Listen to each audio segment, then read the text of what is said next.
ये आशीष यादव के राइटर चिंटू कुमार यादव ये बिना गाय जमुई के नाम रोशन कैले रखी है। बजरंगी यादव लखीसराय जिला बने है मगर जमुई जिला वहाँ का बना है लड़का।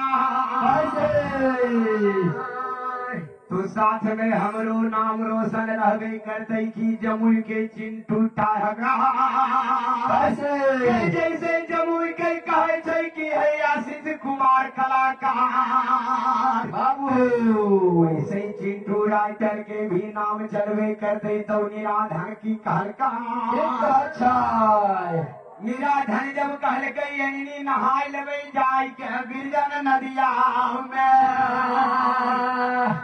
तो ननद भागो मत की समझावे छै कि हमार परिवार माई बहन को। दोस्तों जब से मगही इंडस्ट्री में आशीष यादव का नाम रोशन हुए हैं दोस्तों, तब से बच्चे बच्चे यानी बूढ़े बूढ़े के मुंह पे एक ही नाम रहता है दोस्तों, आशीष यादव जी। आप लोग हमारे शुरुआती वीडियो में देखे होंगे दोस्तों कि बुजुर्ग लोग आशीष यादव के नाम से गाना गाते नज़र आ रहे हैं दोस्तों, और ये वीडियो काफ़ी ज़्यादा वायरल हो रहा है दोस्तों सोशल मीडिया पे।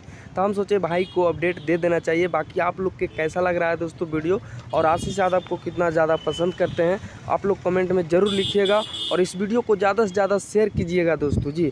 और वीडियो पे पहली बार देख रहे हैं हमारे चैनल पे तो वीडियो को लाइक और चैनल को सब्सक्राइब करके जुड़ जाएगा। यहाँ पे आशीष यादव का हर न्यूज़ हर खबर सबसे पहले देखने को मिलता है दोस्तों। धन्यवाद दोस्तों, फिर मिलेंगे कोई बवाल खबर के साथ।